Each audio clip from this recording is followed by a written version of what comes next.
தமிழொலி நேயர்களுக்கு வணக்கம். இன்றைய காலை நேர தலைப்பு செய்திகள். எதிர்வரும் உள்ளூராட்சி மன்றங்களுக்கான தேர்தல் கடமைகளுக்காக சுமார் 65,000 போலீஸ் உத்தியோகத்தர்கள் கடமையில் ஈடுபடுத்தப்பட உள்ளதாக தெரிவிக்கப்பட்டுள்ளது. கொழும்பில் நடைபெற்ற செய்தியாளர் சந்திப்பில் வைத்து போலீஸ் ஊடக பேச்சாளர் சிரேஷ்ட போலீஸ் அத்தியட்சகர் புத்திக மனதுங்க இதனை தெரிவித்துள்ளார். அத்துடன் தேவைப்பட்டால் போலீசாருக்கு மேலதிகமாக இராணுவத்தினரும் தேர்தல் கடமைகளில் ஈடுபடுத்தப்படுவார்கள் எனவும் அவர் குறிப்பிட்டுள்ளார். அதற்கு வசதியான இராணுவத்தினரும் தயார் நிலையில் வைக்கப்பட்டுள்ளதாகவும் அவர் தெரிவித்துள்ளார். பொதுமக்களுக்கு கடவுச்சீட்டு வழங்குதல் மற்றும் ஒருநாள் பொது சேவைகள் வழங்குதல் மட்டுப்படுத்தப்படவுள்ளதாக அறிவிக்கப்பட்டுள்ளது. குறித்த சேவைகள் மே 5, 6 மற்றும் 7 தேதிகளில் மட்டுப்படுத்தப்படும். ஒருநாள் சேவைக்காக இயக்கப்பட்ட 24 மணி நேர சேவை குறித்த நாட்களில் இயங்காது. உள்ளூராட்சி மன்ற தேர்தல் பணிகள் காரணமாகவே இந்த சேவைகள் மட்டுப்படுத்தப்பட்டுள்ளன என அறிவிக்கப்பட்டுள்ளது. நடைபெறவுள்ள உள்ளூராட்சி மன்றங்களுக்கான தேர்தலை முன்னிட்டு நாடு முழுவதும் சுமார் 4,000 தேர்தல் கண்காணிப்பாளர்களை பேப்ரில் அமைப்பு பணியில் ஈடுபடுத்த உள்ளது. உள்ளூராட்சி தேர்தல் சர்வதேச மட்டத்தில் முக்கியத்துவம் மிக்க தேர்தல் இல்லை என்பதன் காரணமாக இந்த தேர்தலின் போது வெளிநாட்டு தேர்தல் கண்காணிப்பாளர்கள் பணியில் அமர்த்தப்பட மாட்டார்கள் என்று தேர்தல்கள் ஆணைக்குழு அறிவித்துள்ளது. அவ்வாறான நிலையில் நாடு முழுவதும் உள்ளூராட்சி மன்றங்களுக்கான தேர்தலுக்காக நாடு முழுவதும் சுமார் 3,000 கண்காணிப்பாளர்கள் பேப்ரில் அமைப்பினால் நியமிக்கப்பட்டுள்ளனர். அதற்கு மேலதிகமாக தேர்தல் தொடர்பான நடவடிக்கைகளை கண்காணிப்பதற்காக 800க்கும் மேற்பட்ட நடமாடும் கண்காணிப்பாளர்கள் நியமிக்கப்பட்டுள்ளதாகவும் பேப்ரில் நிறைவேற்று பணிப்பாளர் ரோஹன் ஹெட்டியாராஜி தெரிவித்துள்ளார். உள்ளூராட்சி மன்ற தேர்தலில் வாக்களிக்க உள்ள மக்களுக்கு தேர்தல்கள் ஆணைக்குழுவின் தவிசாளர் RML ரட்நாயக்க அறிவிப்பொன்றை விடுத்துள்ளார். இதன்படி தேசிய அடையாள அட்டை, வாகன அனுமதி பத்திரம் மற்றும் செல்லுபடியாகும் கடவுச்சீட்டு ஆகியவற்றை எடுத்து வர வேண்டும் என அறிவுறுத்தியுள்ளார். வாக்களிப்புக்கான தங்களுடைய ஆள் அடையாளத்தை உறுதிப்படுத்துவதற்காக அலுவலக அடையாள அட்டை, தேசிய அடையாள அட்டை பெறுவதற்காக விண்ணப்பம் செய்தமைக்கான பிரதி ஆகியவற்றை எடுத்து வர வேண்டாம் என்றும் கேட்டுக்கொண்டுள்ளார். அத்தோடு வாக்குச்சீட்டில் கட்சிகளின் பெயர்களுக்கு எதிரே கட்சிகளின் சின்னங்களும், சுயேட்சை குழுக்களின் பெயர்களுக்கு எதிரே சுயேட்சை குழுக்களின் சின்னங்களும் இருக்கும். அதற்கு எதிராக வெற்றுக்கட்டம் இருக்கும். அதில் புள்ளடி X இட வேண்டும் எனவும் அவர் மேலும் குறிப்பிட்டுள்ளார்.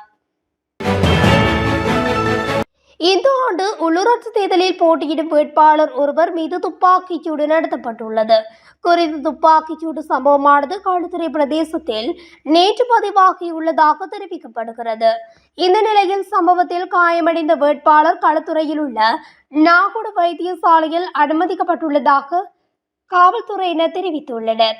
அத்துடன் அவரது நிலைமை கவலைக்கிடமாக இல்லை என்றும் வைத்தியசாலை வட்டாரங்கள் தெரிவிக்கின்றன. வாட்ஸ்அப் ஊடாக ஆள் மாறாட்டம் செய்து மோசடியில் ஈடுபடும் நபர்கள் குறித்து எச்சரிக்கை ஒன்று விடுக்கப்பட்டுள்ளது.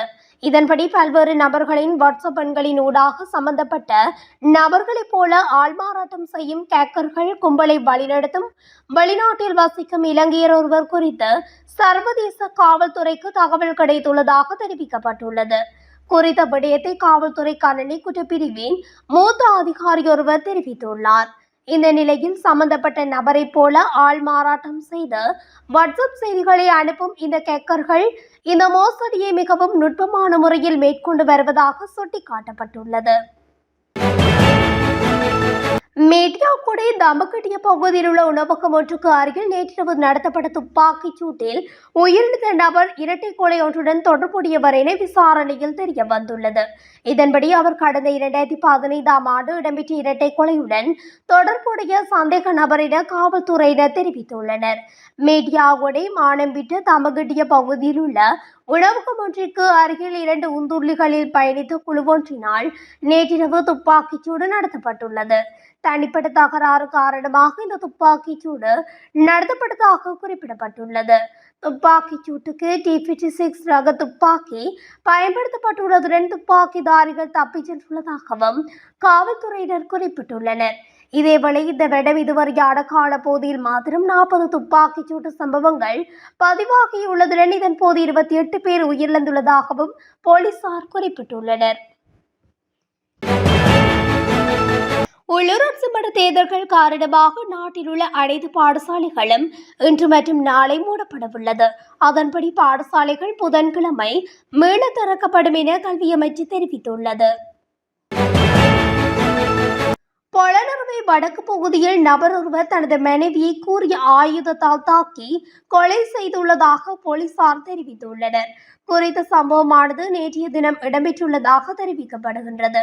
சம்பவத்தில் 49 வயதுடைய ஒருவரே உயிரிழந்துள்ளார். குடும்ப தகராறு காரணமாக இந்த சம்பவம் இடம்பெற்றுள்ளதாக போலீசார் தெரிவித்துள்ளனர்.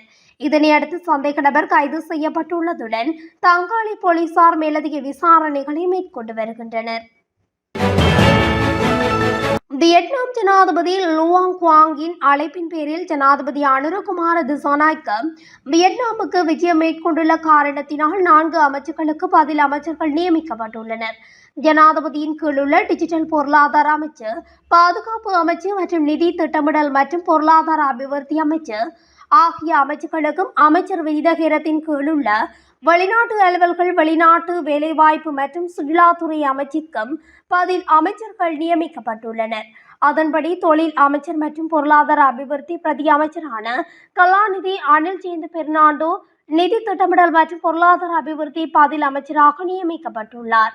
மேலும் டிஜிட்டல் பொருளாதார பிரதி அமைச்சர் எரங்க வீரரத்னம் டிஜிட்டல் பொருளாதார பதில் அமைச்சராகவும், பாதுகாப்பு பிரதி அமைச்சர் அருண ஜெயசேகரம் பாதுகாப்பு பதில் அமைச்சராகவும், வெளிநாட்டு அலுவல்கள் மற்றும் வெளிநாட்டு வேலைவாய்ப்பு பிரதி அமைச்சர் அருண் ஹேமச்சந்திரா வெளிநாட்டு அலுவல்கள், வெளிநாட்டு வேலைவாய்ப்பு மற்றும் சுற்றுலாத்துறை பதில் அமைச்சராகவும் நியமிக்கப்பட்டுள்ளதாக ஜனாதிபதி ஊடக பிரிவு தெரிவித்துள்ளது.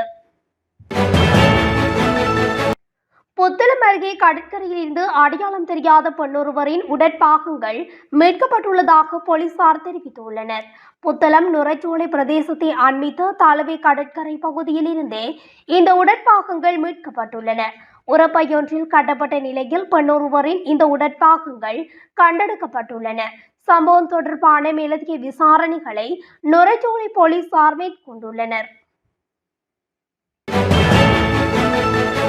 பயங்கரவாத தடை சட்டத்துக்கு எதிராக எல்லா வழிகளிலும் போராடியவர்கள் நாங்கள். எனவே அந்த சட்டத்தை நிச்சயம் நீக்குவோம். ஐரோப்பிய ஒன்றிய குழுவிடமும் இது தொடர்பில் எடுத்துரைக்கப்பட்டது என ஜனாதிபதி அனுரகுமார திசாநாயக்க தெரிவித்துள்ளார். சட்டம் ஒன்றை ரத்து செய்யும் போது சட்டத்தில் வெற்றிடம் இருக்கக்கூடாது. அவ்வாறான வெற்றிடத்துக்கு இடமளிக்காது சட்டத்தை ஈடு செய்யக்கூடிய வகையில் புதிய சட்டம் அவசியம். ஆகவே பயங்கரவாத தடை சட்டத்தை நீக்கவும் புதிய சட்டத்தை கொண்டு வரவும் குழு ஒன்றை நியமித்துள்ளோம் என்றும் குறிப்பிட்டுள்ளார். உள்ளூராட்சி மன்ற தேர்தல் தினமான எதிர்வரும் 6ஆம் தேதிக்கான விடுமுறை தொடர்பில் தேர்தல் ஆணைக்குழு விசேட அறிவிப்பு ஒன்றை விடுத்துள்ளது. இதன்படி உள்ளூராட்சி மன்ற தேர்தலை முன்னிட்டு எதிர்வரும் 6ஆம் தேதி அரசு மற்றும் தனியார் துறையினருக்கு வேதன குறைப்பின்றி விடுமுறை வழங்குமாறு அந்த ஆணைக்குழு அறிவித்துள்ளது. இது தொடர்பான அறிக்கை ஒன்றை வெளியிட்டுள்ள தேர்தல்கள் ஆணைக்குழு இந்த விடயத்தினை வலியுறுத்தியுள்ளது. எதிர்வரும் 36 மணித்தியாலர்களில் நாட்டின் பல பகுதிகளில் 50 மில்லிமீட்டருக்கும் அதிக மழைவீழ்ச்சி பதிவாகக்கூடும் என வளிமண்டலவியல் திணைக்களம் எதிர்வு கூறியுள்ளது. இதன்படி மேல் சபரகமுவ, மத்திய, ஊவா மற்றும் தென் மாகாணங்களில் மழை பெய்யக்கூடும். மேல் மற்றும் சபரகமுவ மாகாணங்களிலும் புத்தளம், காலி மற்றும் மாத்தறை மாவட்டங்களின் சில இடங்களிலும் இன்று காலை வேளையில் மழை பெய்யக்கூடும் என வளிமண்டலவியல் திணைக்களம் எதிர்வு கூறியுள்ளது. அத்துடன் நாட்டின் பல பகுதிகளுக்கு பலத்த மின்னல் தாக்கம் ஏற்படும் என அந்த திணைக்களம் எச்சரிக்கை விடுத்துள்ளது. இத்துடன் தமிழொலியின் இன்றைய காலை நேர தலைப்பு செய்திகள் நிறைவடைகின்றன. தொடர்ச்சியாக செய்திகளை அறிந்து கொள்ள தமிழொலி ஊடகத்துடன் இணைந்திருங்கள். நன்றி, வணக்கம்.